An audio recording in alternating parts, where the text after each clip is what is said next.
sebelum ada kertas, manusia itu tetap belajar menulis dan sebagainya. Mereka menggunakan bahan alami di sekitar mereka, mulai dari batu, daun, hingga kulit hewan. Dari sini kita bisa melihat bahwa kebutuhan untuk menulis adalah bagian dari evolusi pengetahuan manusia. Di zaman dulu, ini dijelaskan dalam sejarah sistem gurukula di India sekitar 1500 sampai 500 Masehi, sebelum Masehi. Itu murid tinggal bersama guru dan belajar secara lisan. Jadi naskah Weda disebarkan secara hafalan, secara berabad-abad sebelum ditulis itu. Jadi anak dulu itu belajar dengan hafalan, guru menerangkan, murid mendengarkan, terus mengingat begitu. Sehingga ya mereka memiliki ingatan-ingatan yang kuat. Baru ditulis di daun lontar. Dalam naskah Negara Kertagama yang berangka tahun 1365 Masehi dari Majapahit itu sudah ditulis menggunakan lontar. Kenapa kok di daun lontar? Karena secara logis lontar ini mudah diperoleh di daerah tropis dan tahan lama jika disimpan kering. Gitu. Ada juga yang ditulis di kulit hewan begitu. Ini ada buktinya itu di Alkitab Yunani di abad keempat. Itu ditulis di kulit hewan. Jadi lebih tahan lama daripada daun lontar itu tadi. Nah, baru ditemukan kertas itu sekitar tahun 105 Masehi. Penemunya bernama Cailun. Ini pegawai istana dinasti Han Timur. Bahwa Cailun ini mempersembahkan metode membuat kertas kepada kaisar. Ia menggunakan serat kulit pohon murbei, rami, kain bekas, dan jaring ikan yang sudah tua gitu. Di Tiongkok, Asia Tengah itu lantas muncul penyebaran teknologi kertas ini setelah Perang Talas pada tahun 751 Masehi.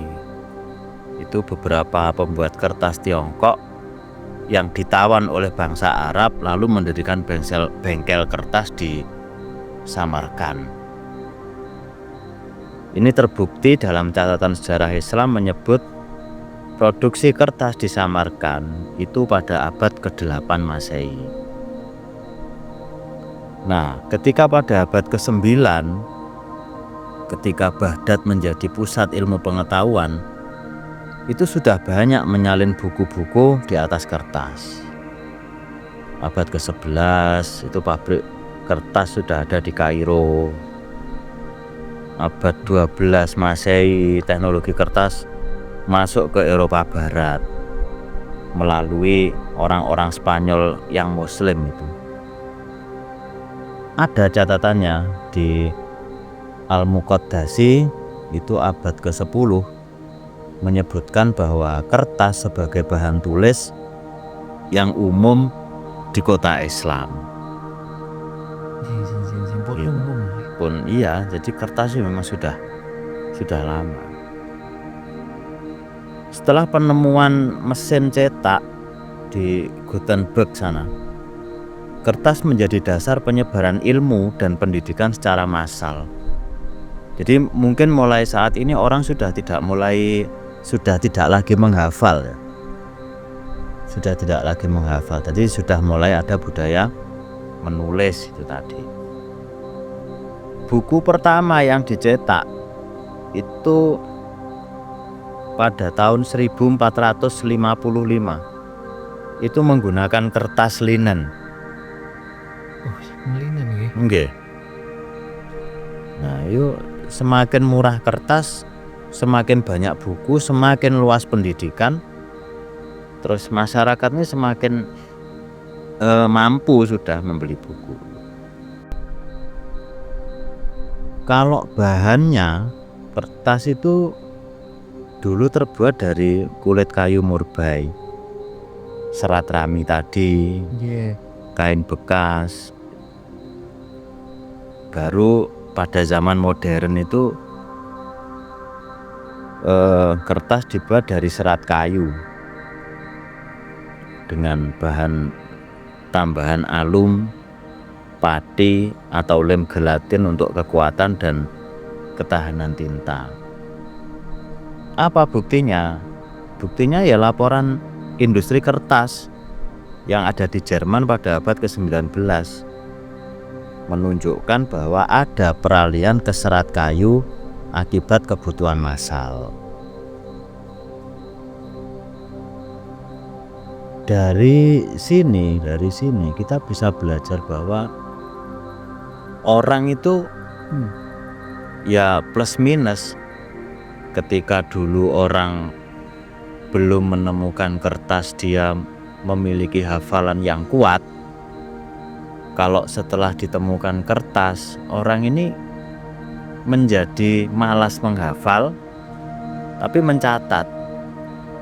Lek lali ya buka buku, kan begitu ya akhirnya itu. Karena lupa mungkin membuka buku. Ya plusnya tidak mungkin berubah. Kalau ingatan orang itu kadang lupa ingat itu ya membahayakan juga. Jadi ada distorsi informasi. Iya. Kemungkinan besar. Yaitu plus minusnya. Cuman dari sisi kekuatan memori otak, mungkin ya pola belajarnya berbeda itu tadi. Ya plusnya catatan itu lebih akurat karena ya namanya dicatat. Dan ada bukti fisiknya. Ada bukti fisiknya. Makanya kalau kita menulis tentang karya ilmiah itu pasti dicantumkan daftar pustaka untuk memperkuat teori yang akan kita paparkan.